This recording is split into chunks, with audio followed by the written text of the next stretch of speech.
I just watched the Netflix movie The Killer, and this is my spoiler-free review of the movie.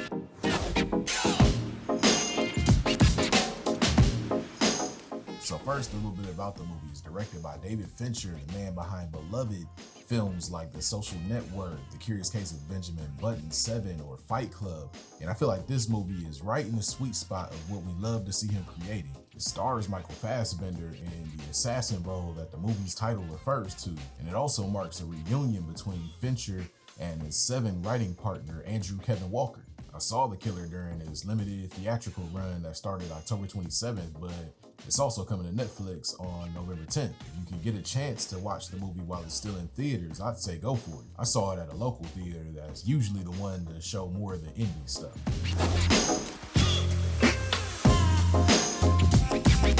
Like many films, the piece of marketing that introduced me to Fincher's The Killer was its poster. And after watching the movie, I think that poster says as much about the movie that we were in for as the movie's trailer itself. In it, we get an oil painting of Fassbender's character, and I think this signifies the meticulous detail that his character takes in the work that he does. Much like an oil painting, it takes time and patience and preparation to get the results that you're looking for. And in the first act, this movie is especially calm and patient, with Fassbender's character not even having dialogue with another character. For most of it, we just get his mental dialogue. He's all about his mission and making sure that he does it well and makes no mistakes, leaves no loose ends or evidence behind. The poster could also be likened to the care that the film's cast and crew take in its production. There's great acting, writing, cinematography, and direction here. You're really seeing art on the screen when you look at this movie, or as close as you can get to it in a movie like this.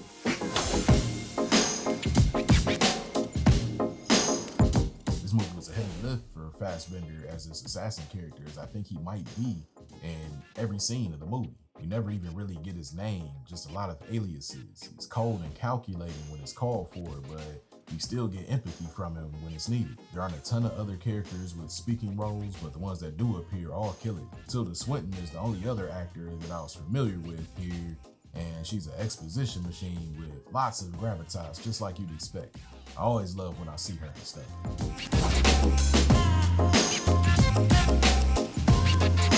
I love action in movies, and going into this one, I wasn't sure how big a part of things that would be, but I was happy to see that there was plenty of action here. The film was broken up into chapters denoted for each of the targets that he had throughout the story, each of which brought its own flavor. And there was one in particular that was action-packed and could compete with anything that you'd see in a John Wick movie. That's balanced out with a lot of calm and stealthy scenes, but that doesn't mean that any of those scenes are any less intense. There's a lot of tension that builds up knowing what he's trying to do and anticipation of whether he'll be successful, and that's supported by the music and sound design.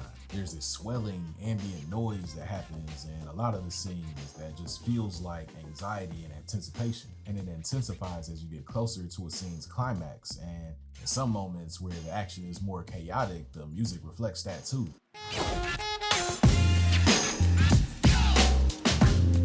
So The Killer is exactly what I was looking for. It gives you what you were expecting and want in certain moments, but then subverts expectations too when it's needed. I'm loving the current trend of streamers like Netflix or Apple TV Plus snapping up these prestige movies and dropping them for limited theatrical runs before releasing them on their platforms, much like Killers of the Flower Moon or the upcoming Napoleon movie. If you can see this in theaters, I'd recommend it, or if not, you'll love watching it at home.